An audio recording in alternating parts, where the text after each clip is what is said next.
कहते हैं कि जब लोग आपको कॉपी करने लगे ना तो समझ लीजिए कि आप सफल हो चुके हैं। अब जिस तरह आज मार्केट में लोग बिस्लरी के नाम को तोड़ मरोड़ कर इसे कॉपी करके मार्केट में सेल करते हैं, उससे पता चलता है कि क्यों बॉटल वाटर की कैटेगरी में बिस्लरी का नाम सबसे पहले आता है। पानी का ये ब्रांड आज इतना फेमस हो चुका है कि लोग इसे सबसे प्योर और सेफ मिनरल वाटर मानते हैं, और तभी तो कहते हैं कि हर पानी की बोतल बिस्लरी नहीं होती। अबे चंपकलाल, हर पानी की बोतल बिस्लरी ना होवे। समझदार बिस्लरी पीते हैं।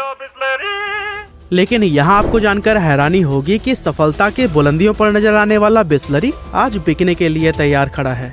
और इससे भी ज्यादा हैरानी की बात यह है कि बिस्लरी के चेयरमैन रमेश चौहान अपनी इस कंपनी को सिर्फ टाटा को ही बेचना चाहते हैं। अब ऐसा क्यों, सब कुछ जानेंगे हम आज की इस वीडियो में।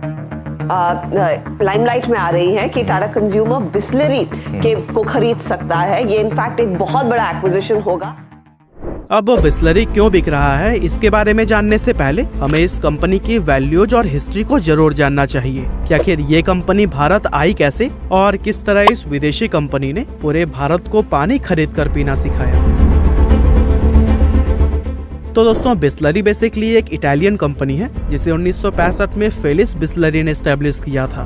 ये कंपनी इसी साल यानी कि 1965 में ही भारत आई, जहां इंडियन बिजनेसमैन खुशरू संतूक ने इटालियन डॉक्टर सेसारी रोसी के साथ मिलकर इंडिया को बॉटल्ड वाटर के कॉन्सेप्ट से इंट्रोड्यूस कराया। उस समय उन्होंने बिस्लरी का पहला प्लांट मुंबई के ठाणे में बनाया था। शुरुआत के उस दौर में बिस्लरी ने मार्केट के अंदर अपने 2 प्रोडक्ट लॉन्च किए थे, जिसमें पहला था बिस्लरी सोडा और दूसरा बिस्लरी वाटर। तब बिस्लरी के ये दोनों प्रोडक्ट सिर्फ बड़े बड़े होटल्स में ही मिलते थे, लेकिन बाद में धीरे धीरे इन्हें नॉर्मल मार्केट में भी उतारा गया। पर आम भारतीय लोगों को पानी खरीद कर पीना उस टाइम बेफिजूल खर्च लगता था। ऐसे में बहुत कोशिश करने के बाद भी कंपनी अपने प्रोडक्ट्स को सेल करने में नाकाम रही और कुछ ही सालों में कंपनी की हालत इतनी खराब हो गई कि नुकसान से बचने के लिए खुशरू संतूक ने कंपनी को बेचने का फैसला कर लिया। इस तरह 1969 में पार्ले ग्रुप के चेयरमैन रमेश चौहान ने बिस्लरी को 4 लाख रुपए में खरीदा, जो कि उस समय के $50,000 के बराबर हुआ करता था। रमेश चौहान का मोटिव बिस्लरी को एक सोडा ब्रांड के रूप में डेवलप करना था और इसके लिए उन्होंने पूरे देश में बिस्लरी के 5 स्टोर्स भी ओपन किए, जिसमें से एक कोलकाता में था और बाकी 4 मुंबई में। लेकिन 1977 में जब गवर्नमेंट पॉलिसीज की वजह से कोका कोला ने इंडियन मार्केट से एग्जिट लिया, तो इस मौके का फायदा उठाने के लिए रमेश चौहान ने बिस्लरी के अंडर ही लिम्का, थम्स अप और गोल्ड स्पॉट जैसे soft drink brand Indian market में लॉन्च कर दिए। लेकिन 1991 में इकोनॉमिक लिबरलाइजेशन होने पर कोका कोला इंडियन मार्केट में वापस आ गई और 1993 में उसने बिस्लरी से उसके सारे सॉफ्ट ड्रिंक ब्रांड 400 करोड़ रुपए में खरीद लिए। अब इस डील में एक नॉन कॉम्पीट क्लॉज भी शामिल था, जिसके अकॉर्डिंग बिस्लरी अब अगले 15 साल कार्बोनेटेड ड्रिंक्स का बिजनेस नहीं कर सकती थी।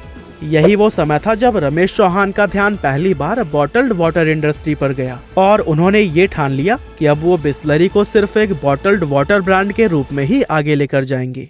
इसके बाद से रमेश चौहान ने बिस्लरी का प्रमोशन कुछ ऐसा किया कि लोग इसे मार्केट में मिलने वाले सबसे प्योर एंड सेफ पानी के रूप में देखने लगे।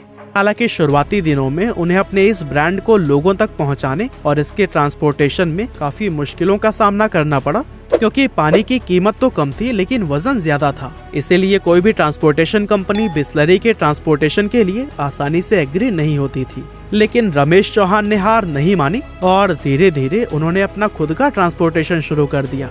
आपकी जानकारी के लिए बता दें कि आज पूरे भारत में बिस्लरी के पास 5000 ट्रक, 3000 डिस्ट्रीब्यूटर और 135 ऑपरेशनल प्लांट्स का एक कंप्लीट नेटवर्क है।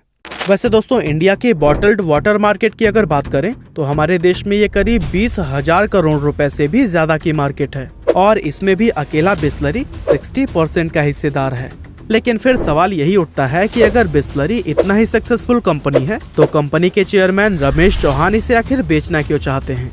असल में दोस्तों, इकोनॉमिक्स टाइम की एक रिपोर्ट के अकॉर्डिंग रमेश चौहान अब 82 साल के हो चुके हैं और पिछले कुछ सालों से उनकी हेल्थ भी कुछ खास ठीक नहीं रहती, जिसके चलते अब आगे वो अपने बिजनेस को टाइम नहीं दे पा रहे हैं। इसके अलावा उनके पास अपने इस कारोबार को आगे चलाने के लिए कोई वारिस भी नहीं है, क्योंकि उनकी इकलौती बेटी जयंती चौहान अपने इस पिता के बिजनेस को संभालने में बिल्कुल भी दिलचस्पी नहीं रखती। हालांकि ऐसा नहीं है कि जयंती को बिजनेस की समझ नहीं है, इनफैक्ट अभी कुछ समय पहले तक ही वे बिस्लरी में वाइस चेयरमैन के पद पर काम कर रही थी और उन्होंने दिल्ली व मुंबई दोनों ऑफिसेस को संभाला हुआ था। इसके अलावा वे कंपनी के product development, marketing, advertisement, product operation, communication और ब्रांड मैनेजमेंट के साथ साथ डिजिटल मार्केटिंग का काम भी देखती थी। और उनकी लीडरशिप में बिस्लरी ने सफलता की कई ऊंचाइयां भी हासिल की हैं, लेकिन अब वो इस काम को आगे नहीं करना चाहती हैं। वैसे अभी तक जयंती चौहान की तरफ से इसके बारे में कोई खुलासा नहीं किया गया है, लेकिन हो सकता है कि वो कोई अपना अलग बिजनेस शुरू करना चाहती हूँ। असल में जयंती चौहान ने लंदन से फैशन डिजाइनिंग और फैशन स्टाइलिंग का कोर्स किया है। ऐसे में लोग ये अनुमान लगा रहे हैं कि शायद आगे जाकर अब वो अपने इस पैशन को ही अपना बिजनेस बनाएंगी। फैमिली में जो आपकी बिटियां हैं वो उन्होंने क्यों नहीं इस कंपनी को ज्वाइन किया? वो पहले तो इस कंपनी को चला चुकी हैं, देखभाल कर चुकी हैं। हाँ, तो 10 साल उसने काम किया है और उसके बाद अभी थक गए और ये काम उसको पसंद नहीं है। आजकल का जनरेशन बहुत जल्दी थक जाता है। आपने कहा कि 83 ईयर के मैं हूँ, अब रिटायर होना चाहता हूँ। बराबर। तो आपने जयंती को बोला नहीं कि नहीं बेटा अभी और थोड़ा इस कंपनी को आपकी जरूरत है? अब दोस्तों, कंपनी को छोड़ने के उनके अपने पर्सनल रीजन हो सकते हैं। ऐसे में उनके इस फैसले की वजह से हमें उनकी काबिलियत पर सवाल नहीं उठाना चाहिए, क्योंकि जो लड़की बिस्लरी जैसे बड़े ब्रांड को संभाल सकती है वो अपना खुद का बड़ा बिजनेस भी तो खड़ा कर सकती है। अब दोस्तों, हमने बिस्लरी के बिकने का रीजन तो जान लिया, लेकिन अब लास्ट में सवाल यही रह जाता है कि रमेश चौहान अपनी ये कंपनी सिर्फ टाटा को ही क्यों बेचना चाहते हैं। असल में रमेश चौहान ने बिस्लरी ब्रांड को बहुत मेहनत से खड़ा किया है और उन्हें अपने इस बिजनेस से लगाव भी बहुत है। ऐसे में वो अपने इस बिजनेस को ऐसे सेफ हाथों में सौंपना चाहते हैं जो कि इस ब्रांड को सफलता की और भी नई ऊंचाइयों पर लेकर जाए। अब क्योंकि उनका अपना कोई वारिस नहीं है, तो ऐसे में उन्हें इंडिया के अंदर टाटा के जैसा शायद कोई ट्रस्टेड कंपनी नजर नहीं आता जो इस काम को सही से और वफादारी से अंजाम दे सके। वैसे दोस्तों, आपको बता दें कि टाटा और बिस्लरी की ये डील 6 से 7 हजार करोड़ रुपए के बीच में होने की उम्मीद की जा रही है, जहां टाटा ग्रुप की Tata consumer products limited Bisleri को खरीदने जा रही है। वैसे कुछ सोर्सेस की माने तो रिलायंस रिटेल, नेस्ले और डैनन जैसी फेमस कंपनीज भी पहले बिस्लरी को खरीदने का ऑफर दे चुकी हैं, लेकिन रमेश चौहान ने इन सभी डील्स को एक्सेप्ट नहीं किया।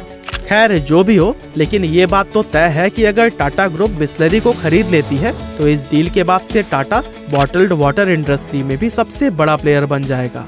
इनफैक्ट जब इस डील की बात न्यूज में आई थी ना, तब से टाटा कंज्यूमर के शेयर्स में भी 3% का उछाल देखा गया है। वैसे दोस्तों, आप खुद ही सोचिए कि 1969 में जो कंपनी सिर्फ 4 लाख रुपए में खरीदी गई थी, आज उसकी कीमत 7,000 करोड़ रुपए से भी ज्यादा है। नो डाउट बिस्लरी की इस सक्सेस का पूरा क्रेडिट रमेश चौहान को ही जाता है और उनकी इस कंपनी को बेचने के पीछे चाहे जो भी वजह हो, लेकिन इंडिया में बॉटल्ड वाटर इंडस्ट्री को लाने के लिए उनको हमेशा याद किया जाएगा।